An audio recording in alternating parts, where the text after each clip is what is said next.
We're always told to be strong, but what does that really actually mean? It's not just about gritting your teeth and pushing through. Today, we're going to explore the two pillars of real resilience, how we protect ourselves from the outside world, and maybe more importantly, how we build an unbreakable fortress inside. Okay, let's just jump right in with a question. I want you to really think about this for a second. Have you ever had that moment of vulnerability where you share something quiet, something personal with someone you thought was a friend, and then bam, everything just shifts? It's a gut punch feeling a lot of us know way too well. So here's our roadmap for today. First, we're going to dive into the tale of misplaced trust, where we'll see just how dangerous the wrong words can be. Then we'll switch gears and look at the parable of misplaced fear, which is all about our relationship with money and security. And finally, we'll pull it all together to look at the two pillars you need for a truly peaceful, resilient life. All right, our first story, well, it's a bit of a cautionary tale. It's all about how one single moment of honesty, just a few words spoken to the wrong person, can completely unravel a life that took years of hard work to build. So let me introduce you to John.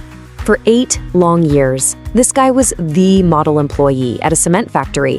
He kept his head down, he did his work, and he truly believed that if he just worked honestly, he'd be safe.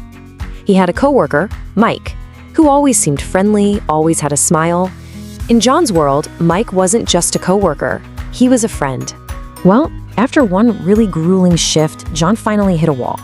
In a moment of just pure honest exhaustion, he confided in Mike. He shared this simple thought. He wasn't complaining, he wasn't threatening to walk out, he was just a human being who was tired. That's it. And this is where it all goes wrong. John's simple, honest words got caught in a game of professional telephone. You know the one, where a message gets more and more twisted with each person who repeats it. Mike, probably just wanting a bit of gossip to share, turned tiredness into unhappiness. From there, the manager hears that John's spreading negativity. By the time it reaches the owner, a simple request for a day of rest has morphed into a full-blown rebellion. And the result? It was absolutely devastating. John was fired for betrayal, without even a chance to tell his side of the story. Think about that. The rumor didn't just cost him a job, it wrecked his reputation so badly that he had to pack up and leave town. One moment of honesty, one misplaced confidence, turned into a complete nightmare. So what do we take away from John's tragic story?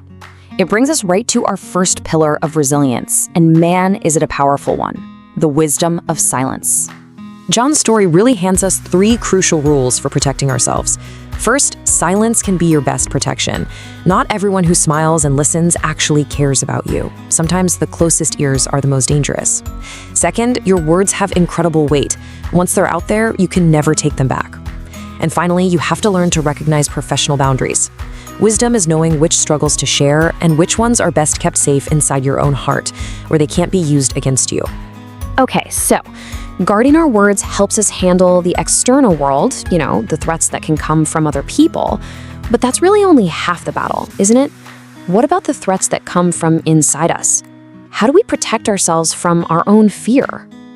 And that brings us to our second story, which I'm calling A Penny Saved is Fear.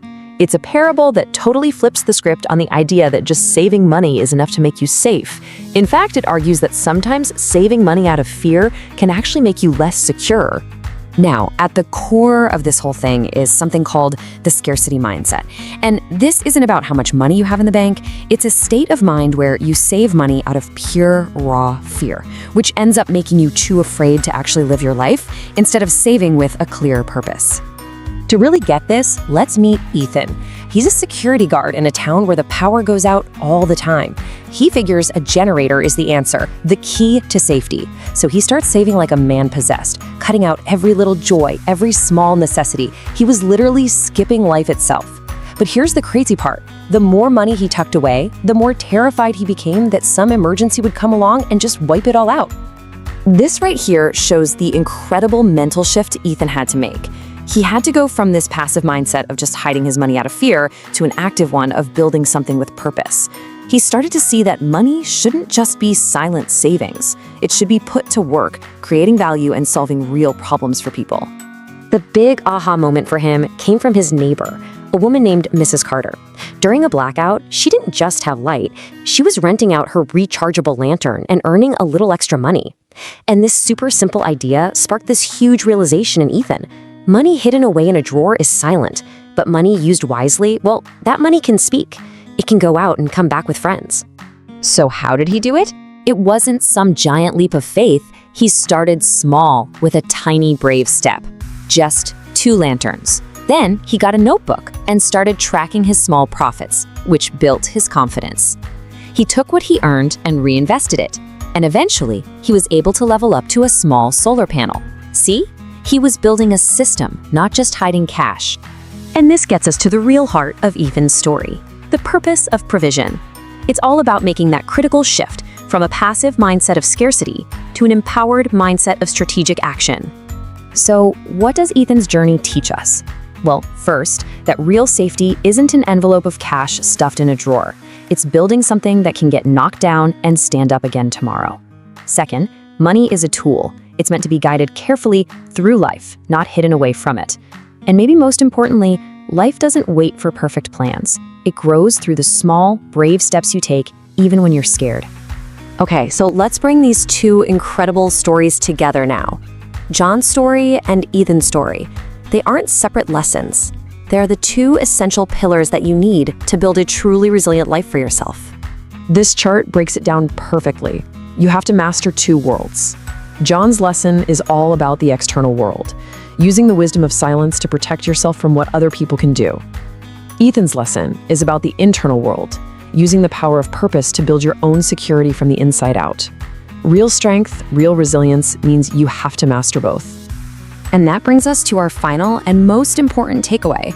Your words are the architects of your reputation, but your resources, when they are guided by a real purpose, are the builders of your reality. True resilience comes from mastering both the art of silence and the engine of purpose.